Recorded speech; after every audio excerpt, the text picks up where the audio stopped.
রাত অনেকটা গড়িয়ে গেছে। ড্রেসিং টেবিলের সামনে বসে ধীরে ধীরে চুল আঁচড়ে নিচ্ছিল তরি। আয়নার নিজের মুখের দিকে তাকিয়ে ও আজ নিজেকে চিনতে পারছিল না। বুকের ভেতরটা অদ্ভুত এক অস্থিরতায় ভরে আছে। কুহুর কথা বারবার মনে পড়ছে। তার কি জিসানকে জানানো উচিত? গুহুর গর্ভে সন্তান আর নেই। ভাবনাটা মাথায় আসতেই বুকের ভেতর কেঁপে উঠল। যদি জিসান সব শুনে কুহুর কাছে ফিরে যেতে চায়, যদি এতদিন পর নিজের সন্তানের মৃত্যুর কথা শুনে অপরাধ বোধে ভেঙে পড়ে, যদি আমাকে ভুল বুঝে। না, এখন এই সত্য বলা যাবে না। নিজের কথা চিন্তা করে পুরো ঘটনাটা গোপন রাখার সিদ্ধান্ত নিল তরি। ঠিক তখনই পেছন থেকে এসে তাকে জড়িয়ে ধরল জিসান। তরির চুলের ভেতর মুখ ডুবিয়ে গভীর শ্বাস নিল সে। তারপর ফিসফিসিয়ে বলল, জানো, নারী প্রেমিকা রূপেই সবচেয়ে বেশি সুন্দর ও পরিপাটি থাকে, কিন্তু বউ হওয়ার পর নিজের প্রতি এতটা অযত্নশীল হয়ে যায় কেন? তরি আয়নার দিকে তাকিয়ে মৃদু হাসল। কারণ প্রেমিকা থাকাকালে একজন নারীর সবচেয়ে বড় দায়িত্ব থাকে নিজেকে সুন্দর করে গুছিয়ে রাখা। সে নিজের পছন্দের মানুষের চোখে সুন্দর হয়ে উঠতে চায়, তার ভালো লাগার মানুষের হতে চায়। কিন্তু বউ হওয়ার পর জীবন বদলে যায়। তখন সংসার, দায়িত্ব, হাজারো হিসাব নিকাশ কাঁধে এসে পড়ে। সেই দায়িত্বগুলো পালন করতে করতেই অধিকাংশ নারী একসময় নিজের দিকেই আর ফিরে তাকানোর সময় পায় না। অজান্তেই নিজের যত্ন নেওয়াটা পিছিয়ে যায়। জিসান তরির ঘাড়ে কাছে মুখ নামিয়ে বলল, কিন্তু আমার কাছে তুমি সব রূপেই সুন্দর। এলোমেলো চুলে, ক্লান্ত মুখে কিংবা সাজগোজ করে প্রতিটি রূপেই তুমি আমার সবচেয়ে প্রিয় মানুষ। কথাগুলো শুনে তরির ঠোঁটে লাজুক হাসি ফুটে উঠল। লজ্জায় চোখ দুটো নুয়ে এলো। আঙ্গুলের ডগা দিয়ে ওড়নার কিনারা মুচড়ে ধরল সে। জিসান কিছুক্ষণ এক দৃষ্টিতে তাকিয়ে রইল। মেয়েটা লজ্জা পেলেও যে এতটা সুন্দর লাগে সেটা হয়তো আজ নতুন করে আবিষ্কার করছে সে। খুব আস্তে করে তরির থুতনিটা তুলে বলল, জানো, তোমার একটা বদ অভ্যাস আছে। তরি বিস্মিত চোখে তাকালো। আবার কি? তুমি যখন লজ্জা পাও তখন চোখ তুলে তাকাও না, অথচ আমি ওই চোখ দুটো দেখার জন্য অপেক্ষা করে থাকি। তরি হালকা ধাক্কা দিয়ে জিসানের বুকে। সব সময় এসব কথায় মাথায় আসে তোমার? জিসান মুচকি হেসে বলল, না, মাঝে মাঝে আরও সুন্দর কথাও আসে, কিন্তু তোমাকে সামনে দেখলে সেগুলো গুছিয়ে বলতে পারি না। তরি হাসিটা আর একটু গভীর হলো। তাহলে এমপি সাহেবের মতো বক্তৃতা দেওয়ার ক্ষমতাও নেই বুঝি? মানুষের সামনে ঘন্টার পর ঘন্টা কথা বলতে পারি, কিন্তু তোমার সামনে দাঁড়ালে সব ভাষা কেমন যেন গুলিয়ে যায়। তরি মুখ ফিরিয়ে নিতেই জিসান তার কানের পাশে এলোমেলো হয়ে থাকা কয়েক গোছা চুল আঙ্গুলে সরিয়ে দিল। এভাবে তাকিয়ে থেকো না। কেন? অস্বস্তি লাগে? তোমার অসুস্থতাই আমার সবচেয়ে ভালো লাগে। তরি ব্রু কুচকে অভিনয় করে রাগ দেখালো। খুব দুষ্টু হয়ে গেছো। তোমার সঙ্গে থেকেই তো শিখেছি। বলেই এক ঝটকায় তাকে নিজের কাছে টেনে নিল জিসান। তরি ভারসাম্য হারিয়ে তার বুকে এসে ঠেকল। দুজনের মাঝখানে আর এক চিলতে দূরত্ব রইল না। কয়েক মুহূর্ত তারা শুধু একে অপরের দিকে তাকিয়ে রইল। সেই সময়টুকু কথার প্রয়োজন ছিল না। দুজনের দৃষ্টি যেন অগণিত অপ্রকাশিত বাক্য বলে দিচ্ছিল। তরি মাথা নামিয়ে ফিসফিস করে বলল, এভাবে তাকিও না, লজ্জা লাগে। জিসান ঠোঁটের কোণে হাসি টেনে উত্তর দিল, এই লজ্জাটুকুর জন্যই তো বারবার তোমার প্রেমে পড়তে ইচ্ছে করে। তরি এবার সত্যি হাসিতে ফেটে পড়ল। সেই হাসির রেশ ছড়িয়ে পড়ল পুরো ঘরে। জিসান আলতো করে তার কপালে ঠোঁট ছুঁয়ে দিয়ে ফিসফিস করে বলল, সারাদিন পৃথিবীর সঙ্গে যুদ্ধ করে ক্লান্ত হয়ে যাই, কিন্তু দিনের শেষে তোমাকে একবার কাছে পেলেই মনে হয় সব ক্লান্তি কোথায় যেন মিলিয়ে গেল। প্রতিদিনের মতো কুহুকে নিজ হাতে খাবার খাইয়ে ওষুধ খাইয়ে দিচ্ছেন মিনারা বেগম। মেয়েটা যেন দিন দিন প্রাণহীন হয়ে যাচ্ছে।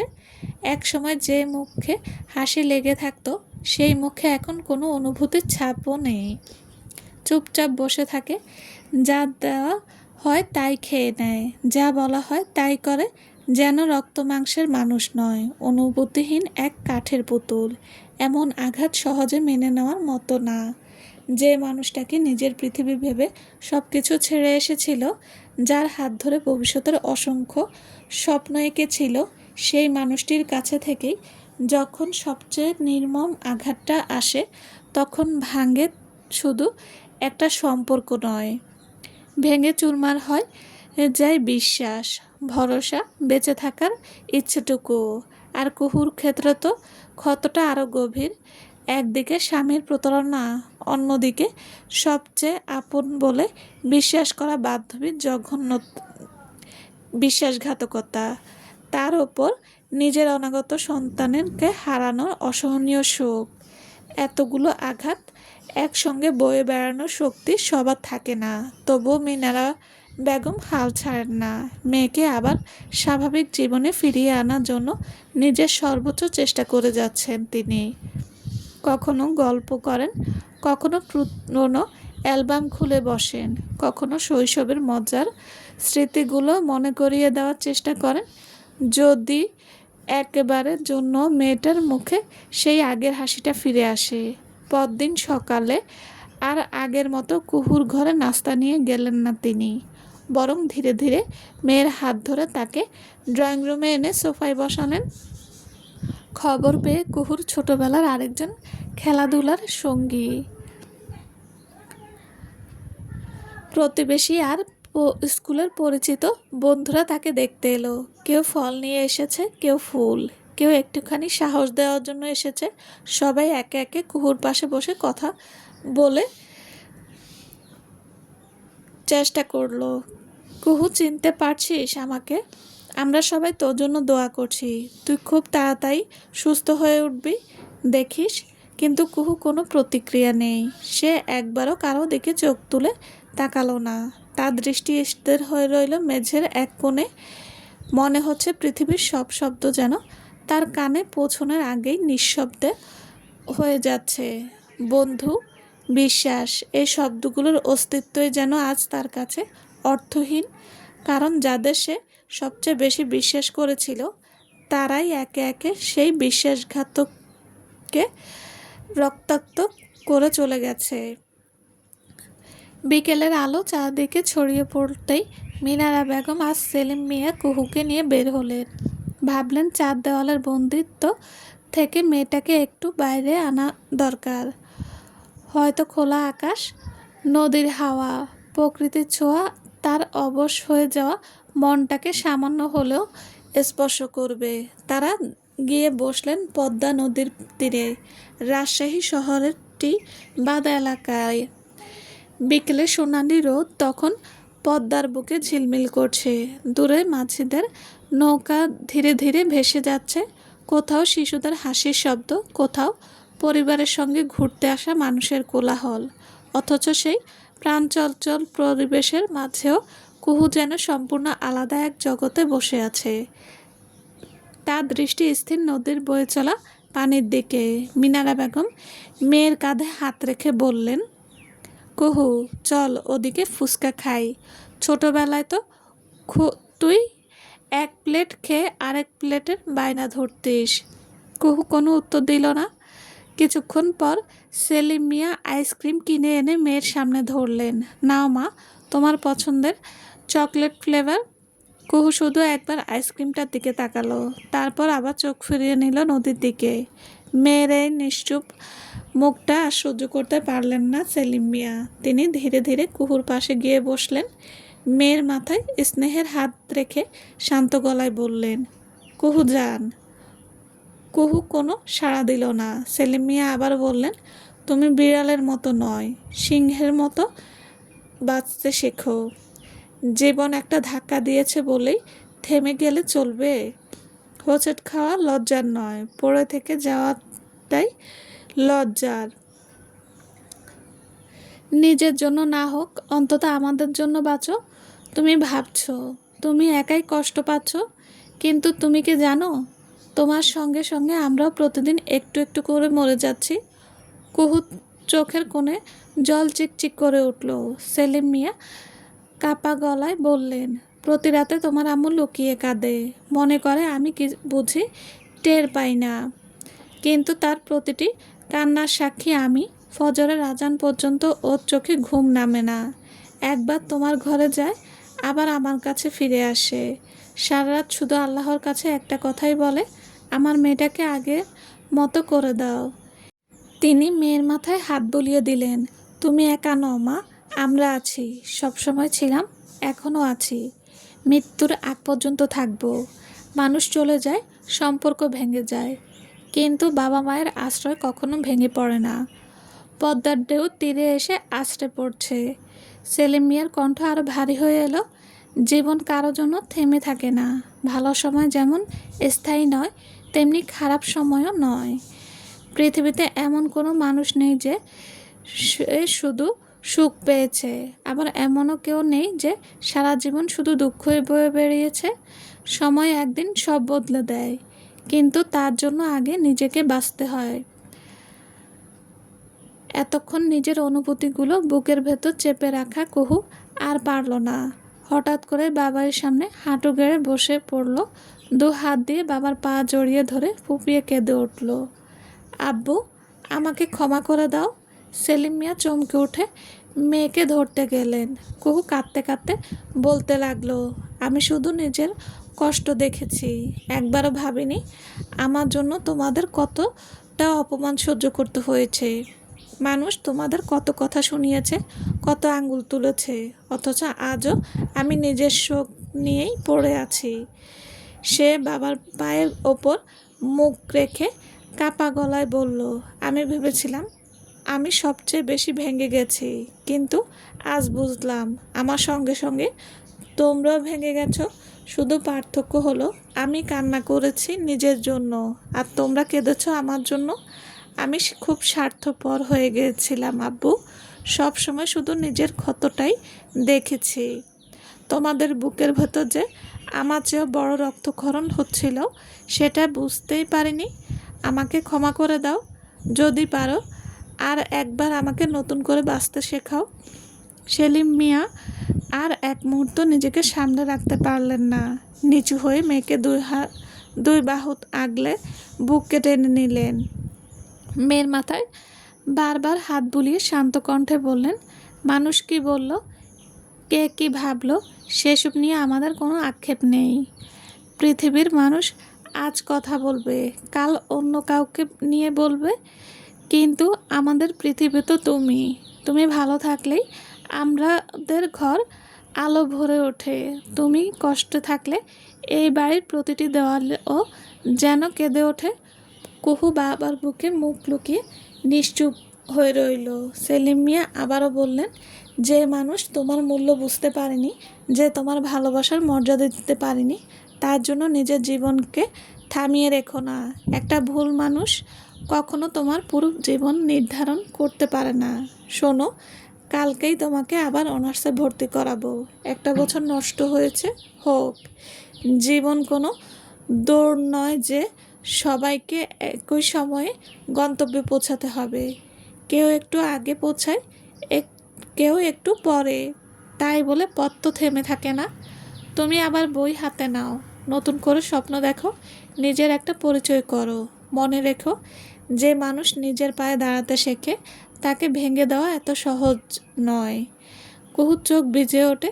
সে ধীরে ধীরে মাথা নিয়ে সম্মতি জানালো। আচ্ছা আব্বু, আমি চেষ্টা করব। এই ছোট্ট বাক্যটাই যেন সেলিম মিয়ার কাছে পৃথিবীর সবচেয়ে বড় স্বস্তি হয়ে এলো। দীর্ঘদিন পর প্রথমবারের মতো তার মনে হলো মেয়েটা হয়তো সত্যি ফিরে আসার চেষ্টা করছে। সন্ধ্যা গড়িয়ে রাত নামলো। প্রতিদিনের মতো মিনারা বেগম খাবার টেবিলে ট্রে হাতে কুহুর ঘরের দিকে যাচ্ছিলেন। দরজার কাছে পৌঁছাতে দেখলেন কুহু নিজেই ধীরে ধীরে ঘর থেকে বেরিয়ে আসছে। মিনারা বেগম থমকে গেলেন। কুহু মায়ের দিকে তাকিয়ে খুব শান্ত স্বরে বলল, আম্মু, আজ আমি সবার সঙ্গে বসে খাবো। মাত্র একটি বাক্য, কিন্তু সেই একটি বাক্যে মিনারা বেগমের বুকটা হালকা হয়ে গেল। চোখের কোণে অশ্রু জমলেও এবার তা আনন্দের। ডাইনিং টেবিলে অনেক দিন পর আবার তিনজন একসঙ্গে বসলো। টেবিলে সাজানো ছিল গরম ভাত, ডাল, ভর্তা আর কুহুর প্রিয় মুরগির ঝোল। মিনারা বেগম নিজ হাতে মেয়ের প্লেটে ভাত তুলে দিলেন। আর একটু ঝোল দেব? কুহু এবার আর আগের মতো চুপ করে রইল না, খুব আস্তে বলল, দাও আম্মু, বেশি না, একটু দাও। কথাটা শুনতেই মিনারা বেগমের মুখে দীর্ঘদিন পর তৃপ্তির হাসি ফুটে উঠল। খাবারের ফাঁকে ফাঁকে কেউ তেমন কথা বলছিল না, কিন্তু সেই নীরবতার মধ্যেও আজ একটা উষ্ণতা ছিল, একটা ফিরে পাওয়ার অনুভূতি ছিল। কুহু আগের মতো অঝরে হাসছে না, প্রাণ খুলে গল্পও করছে না। চোখের গভীরে এখনও জমে আছে অপার শোকের ছায়া। এত বড় ক্ষত কয়েকদিনে শুকিয়ে যাওয়ার নয়। তবু গত কয়েকদিনের নিথর প্রাণহীন মেয়েটার তুলনায় আজ সে অনেকটাই বদলেছে। সে বুঝতে শুরু করেছে জীবন থেমে থাকে না। ভাঙা মানুষও একদিন ধীরে ধীরে হাঁটতে শেখে। পরদিনই সেলিম মিয়া কুহুকে আবার অনার্সে ভর্তি করিয়ে দিলেন। 1 বছর আগে অনার্স প্রথম বর্ষে পড়ার সময় ভালোবাসার টানে জিসানের হাত ধরে বাড়ি ছেড়েছিল সে। সেই এক সিদ্ধান্ত থেমে গিয়েছিল তার পড়াশোনা, বদলে গিয়েছিল পুরো জীবন। আজ আবার নতুন করে বই খাতা হাতে নিয়েছে কুহু। নতুন ক্লাস, নতুন সহপাঠী, নতুন পথ চলা, কিন্তু বুকের ভেতর পুরনো ক্ষতগুলো এখনও তাজা। সে নিজেও জানে না তার জীবনের গল্পের শেষ কোথায়।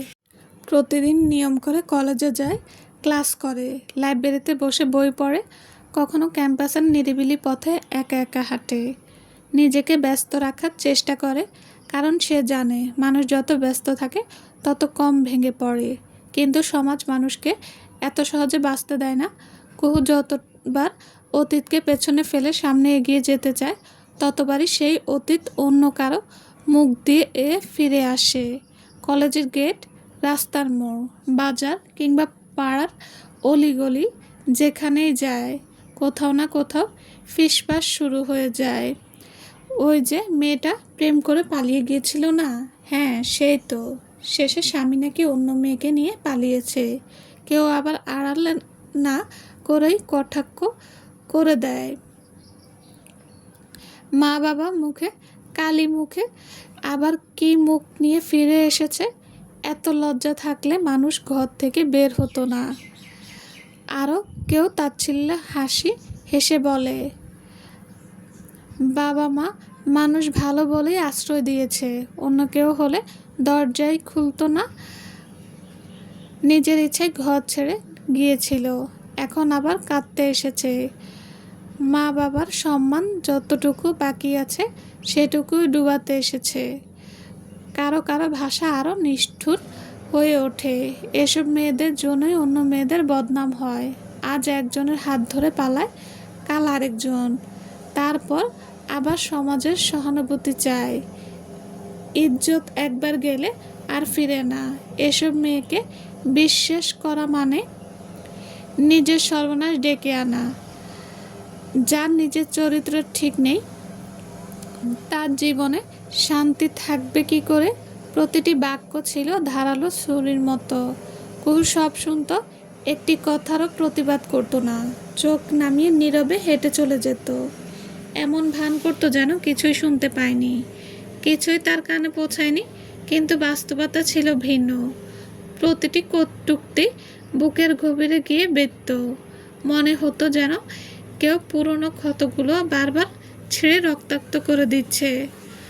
ঠোঁট শক্ত করে চেপে রাখত সে, শুধু এই জন্য যে ভিড়ের সামনে ভেঙে পড়বে না, চলবে। আসসালামু আলাইকুম। গল্পটা কেমন লেগেছে প্লিজ জানাবেন। আর হ্যাঁ, অবশ্যই লাইক কমেন্ট করবেন। আর যারা এখনও আমার চ্যানেলটি সাবস্ক্রাইব করেননি তাদের বলছি, প্লিজ চ্যানেলটি সাবস্ক্রাইব করে পাশে থাকবেন। সবাই ভালো থাকবেন। আল্লাহ হাফেজ।